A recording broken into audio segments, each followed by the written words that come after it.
Howdy. It's time to do a rock ID session.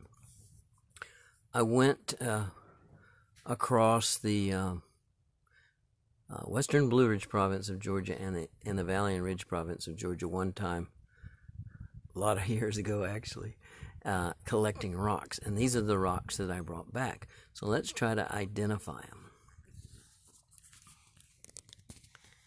I hope you can see them well with this in this bright sunlight. I don't know of any other way to expose them, let you see them. You're going to like that one. That's an easy one. And that one. So we have 4 rocks. So how do you identify a rock? Well, first of all, you crack it if necessary. So I've cracked this one. These don't need cracking from my perspective, but if you can't tell, you need to crack them. Rule number 1. Rule number 2 is find out where the rocks came from and what are all the possibilities. So we know that these rocks came from, hope you can see this all right, the western Blue Ridge of Georgia. Here are the possibilities. It's a lot of possibilities, but they're still narrowed down from all the possibilities. In the Valley and Ridge province, there you go for the Valley and Ridge province. Valley and Ridge province is quite small. So I got, interestingly enough, I know I got this one, and this one, all from the Valley and Ridge province. So let's see what those possibilities are again. Conglomerate, sandstone, chert, shale, limestone, dolomite, coal. Oops, I messed up. That one came from the western Blue Ridge. So we know that narrows it down. So we just start asking ourselves, is this a conglomerate? A conglomerate is a kind of a sandstone rock, and it would look something like this, except the pieces of big rock in it would be rounded in shape. Do we see something like that here with these 2 rocks? Negatory, we don't. Sandstone. Sandstone is grains of sand pressed together. That could be sandstone, gray sandstone. This, I don't know if you can tell, but this has a kind of a glassy texture, sort of. What does it remind you of that the Indians made their arrowheads out of? Yeah, flint. Kind of flinty. Okay, so that could be sandstone.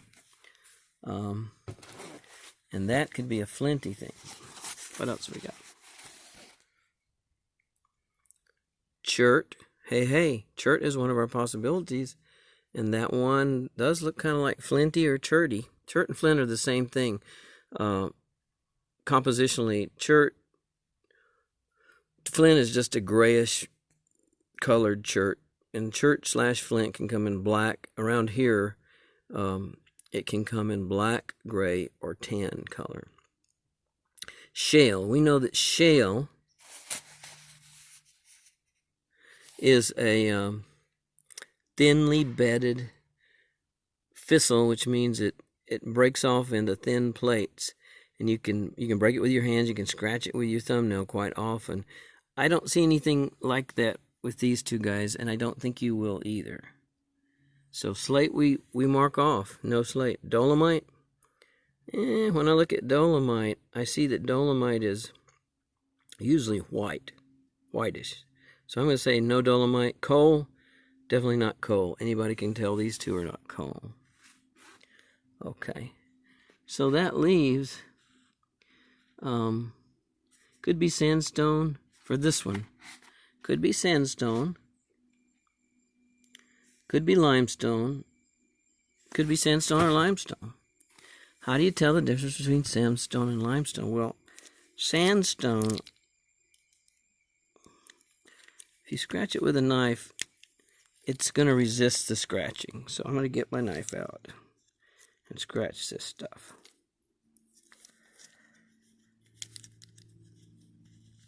I got to put you down for just a second while I open my knife. Okay, so I'm going to scratch this guy.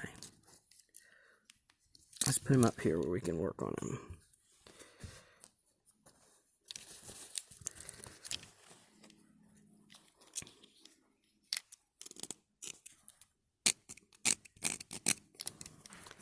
Okay, I can see right now, see those scratches? They are in this rock, easily done. Scratches easily made. Also, I'm not going to do it here, but if I scraped off some of this and made a powder of it and put it into some vinegar, it would definitely fizz. What's that tell you? Yes, right away, limestone. Limestone, so good. And you know, that's one of the possibilities from the book. And you know it's soft enough to scratch, whereas sandstone would not scratch as easily and the sand particles might come off. And also it fizzes in vinegar. So limestone for sure. Let's put the knife on this one. It could be limestone. Possibility exists. Sorry for the... Let me scratch it and I'll show you what I get. Okay. You see the scratches? Those are scratched into this material.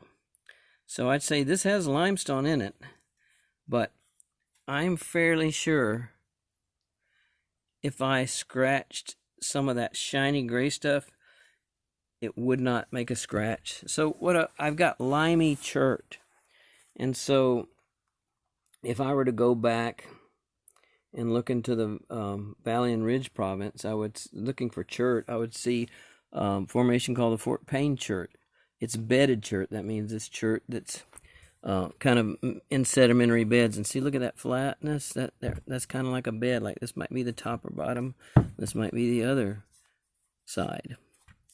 So I'm going to call this Fort Payne chert, more than likely, which is definite possibilities from Valley and Ridge. I'm going to call this limestone. Now, there's several limestones in the Valley and Ridge province of Georgia.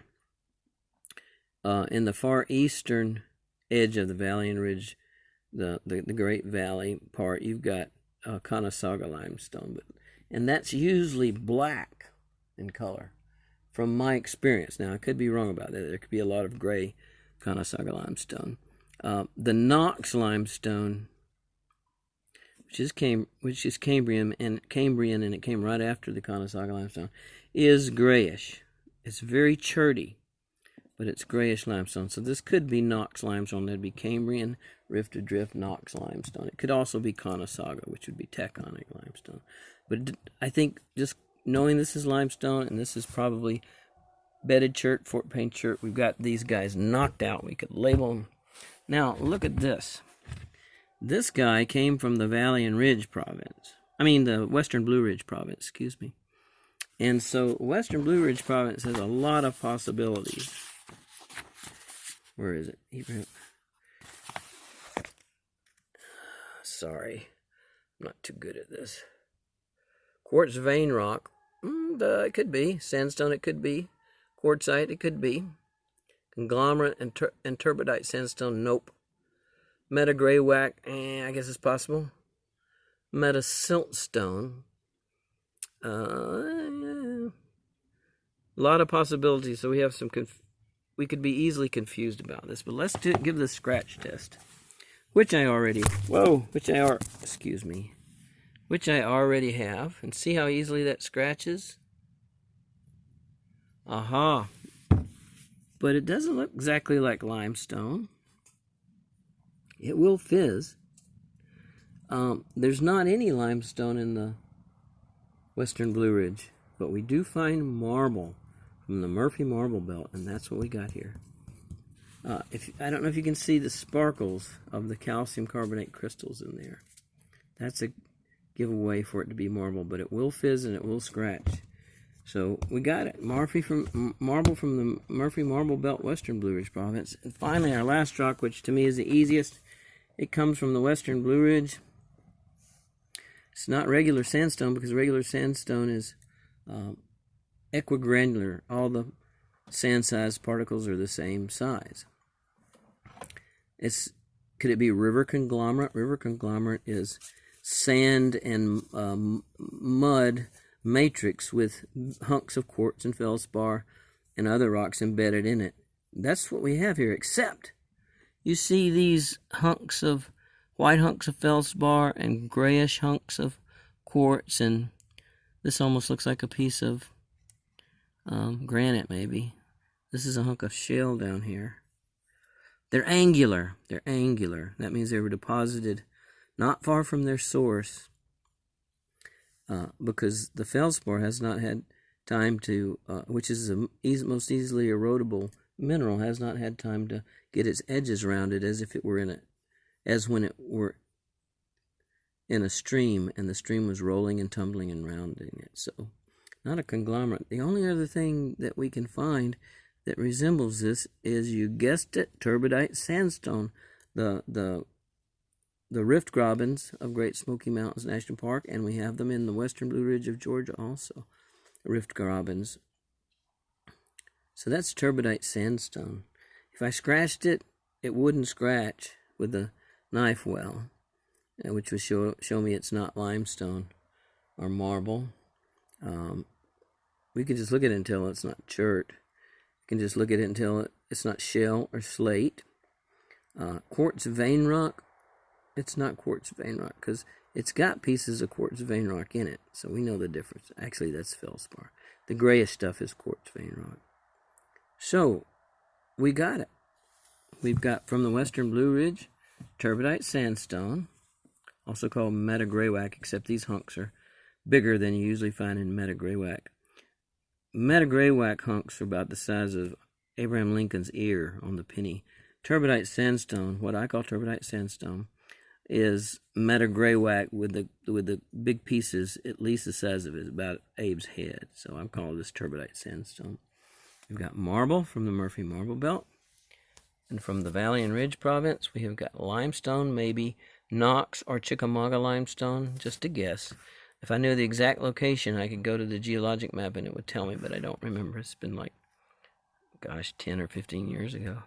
And this is, since there's only one bedded chert formation in the Valley and Ridge province of Georgia, and it's called Fort Payne Chert. And Fort Payne Chert goes all the way up the East Coast, goes into Alabama, goes all the way up, probably to New York, maybe not through New York, but I feel confident in saying this is chert, and it's the Fort Payne bedded chert. Okay, so that's how you do it.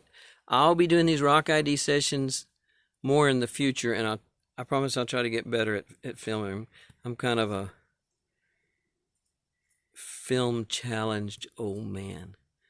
But we'll keep going, and I hope this will be helpful, and have a grand day. I'll be thinking about you.